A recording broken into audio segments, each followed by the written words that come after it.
So Sunday, I'm in the shop and I sweated. And you know if I'm sweating, you know what I mean? That mean I driving the BMW, right? So I just wanted to do a little couple of things. I had the car parked up here by racetrack to give me a little blind with the gate. And I just want to go through a little things with the car, right? And I just kind of just give a breakdown as to what I'm doing, a little bad myself, but see the tiny background there. But today will be a little different. I'm going to switch it up a little bit, right? So if you get an idea what you're going to do, yeah?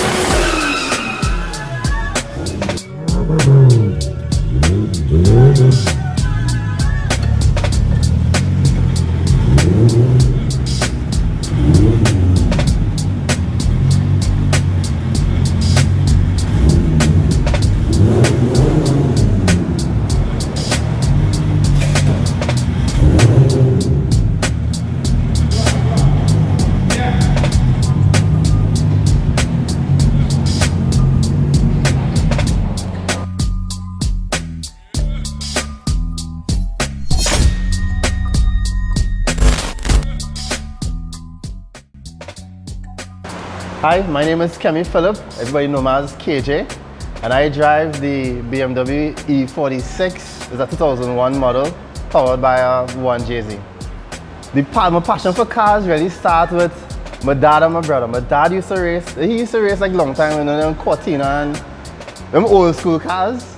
He used to drag race for that long time, and we used to always go up in Waterfield. And then well, Kerry, now everybody know Kerry Drift, and Kerry now pick it up from dad, and you know it just kind of followed through with me. So that's where the passion come from, like going Waterfield when it just only had that little stretch. You know, men used to do the drag racing back in the days. Yeah, that's where the passion comes from. And well, my dad does do mechanics too, and well, Kerry do mechanics too as well. And I never studied mechanics, but I learned a lot from the two. But I've started drifting same time around with Kerry, so I want to say like around 2004, 2005. Biggest influence, well, I must say my dad first. Everybody's calling him Fleet.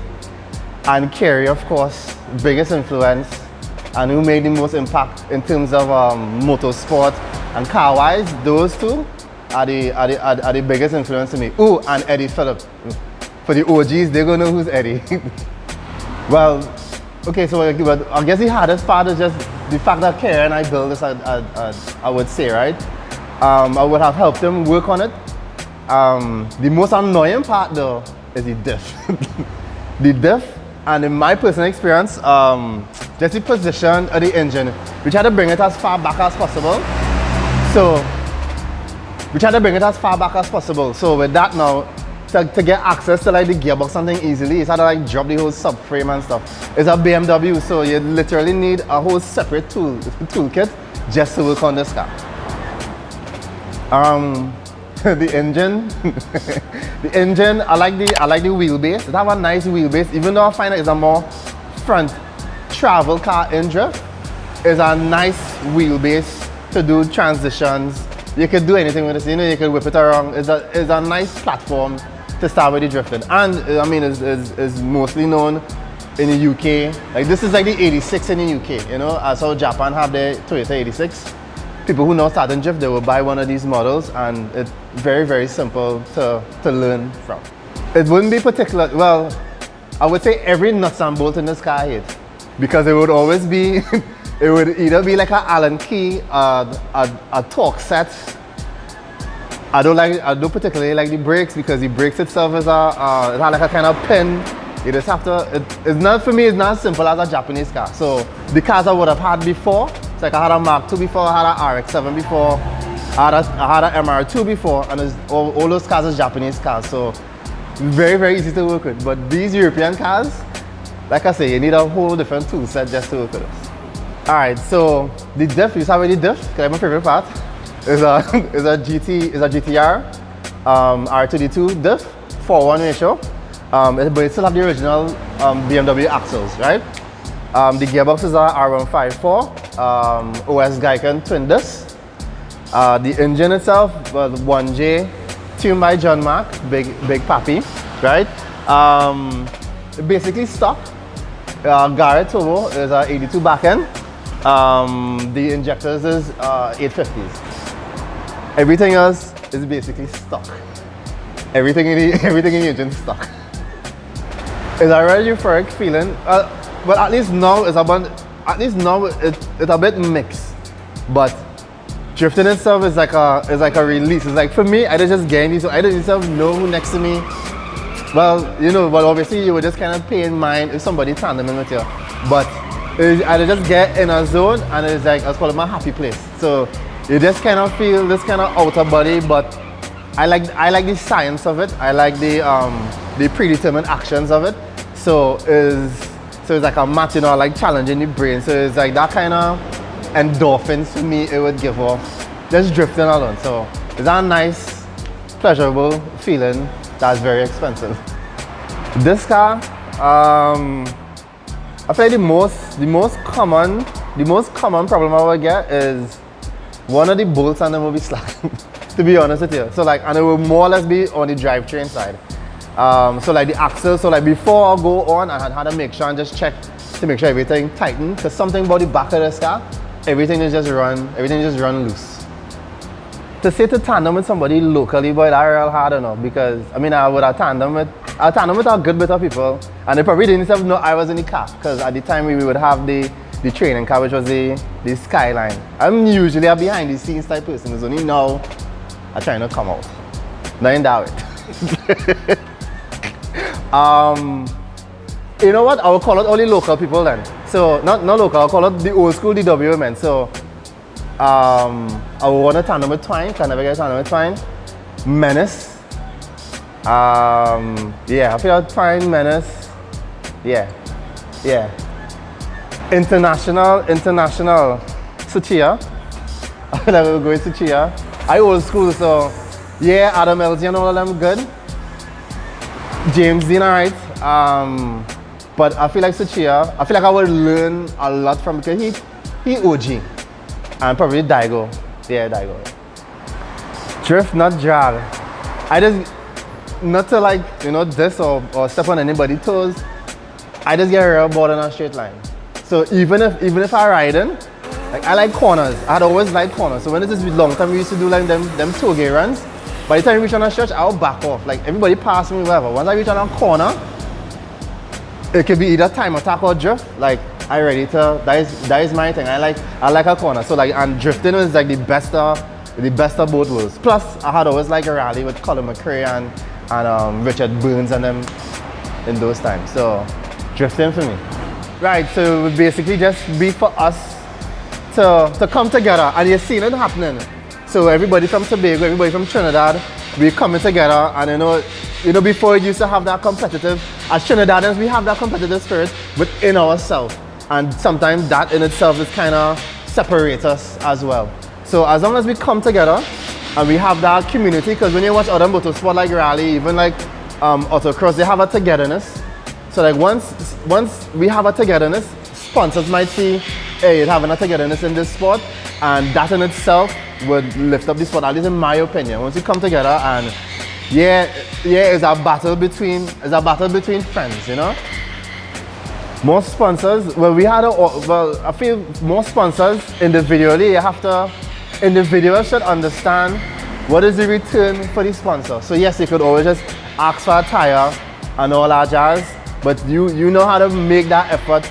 So I don't want to say you had to have some kind of business savvy, but at least some kind of marketing strategy so that you could tell sponsors like, hey, yes, I will sponsor my tire, but here's what I want to do for you. I want to make sure your brand out there. I want to, not only just on the sticker, you know, but I want to go into a business relationship. So I feel like if drifters kind of go into, could have a lot of drifters there who have businesses, so they already have a business mind, but just approach sponsors under that same business state of mind. And you know, it may encourage more sponsors to be like, yeah, this person know what they're talking about. This person have an idea of what it is I want, and we can make things happen. Okay, in my opinion, I would say yes, sir.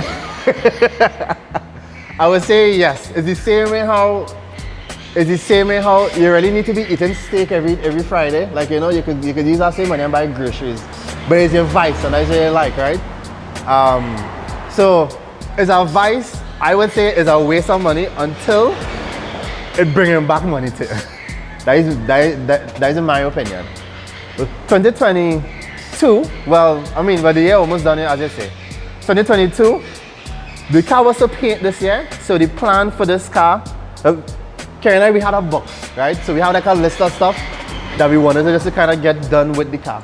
So it's ready just to get the roll cage done by Jason, Speed Fab. T-body front, I want to build over the engine to make sure it's not stuck again. And eventually go out to do competition. You know, hopefully with the help of racetrack. And you know, we could be able to do competition, not only in the States, but you know, Grenada. It has some men doing some real good stuff in Jamaica, St. Lucia, Barbados. Like those are my sites for the future. I would say set our budget, but start small. You don't need all the power, you don't need all the angle, because in my opinion, it is take away from the science now. Like for you fully understanding the car, right? So don't start on steroids, right? So start small, set up budget. I mean, any rear wheel drive, work on your handbrake, just get a feel of the car, spinning. At least you have an idea of orientation. Like I say, you don't need no big set of power. Like men start with 86 with any, and you know, any, that's how they started in Japan. So you don't need no big set of power, get some cheap. You're gonna hit, you're gonna crash. So start small, start with a car that you know you can get real parts with. Yeah. I feel like I would be able to. Something with me, and at least I would always appreciate Kerry for that, is that one thing we learn from at least one thing he teach me from young is consistency. So I might start soft, but by the time I go third lap, fourth lap, it will be a totally different person from when it is I start first. So I know I had the consistency, and so with that I know for sure I'll be able to compete. It may not be podium, but I'll be able to compete until I get to learn whatever platform I'm on. So like this platform here for me is a new platform, because the last platform I was on was the Mark II, and I was a little more accustomed to that because it's a little wider wheelbase. But this one, it's a little shorter, it's a little snappier, so it's just a bit to get familiarized, and I ain't really get much seat time as how Wallerfield closed. But as you can see, if it is you was there in Wallerfield, you'll see by the time the first lap, second lap, you realize, okay, well yeah, he onto something, because I'll take my time and work on every little piece and then kind of put everything together. I personally wouldn't say I have fans, but to everybody who does go on the channel, support, you know what I would tell them? I was like, basically, you all were my therapy in the beginning. I mean, you're still my therapy, and I always appreciate those, and I was trying to keep a real personal relationship with everybody. Yes, I would admit sometimes I might not remember, but everybody who interact, I try to interact with them, because it's really a good vibe, especially all the boys in Tobago. I mean, and everybody else who would message. I want to say thanks for the support and thanks for the encouragement, because sometimes it is real hard to do anything. And it is always push me to be like, hey, you know, somebody would always message them and be like, when you go and drop a next video, or when we go and see this car, and it just really give me that motivation. So to everybody, even all the media men, because there's some real good media men, FC Media, Chef, even Boosted, like, yeah, like they have a whole bunch of people who just really help that push, and I really, really appreciate that.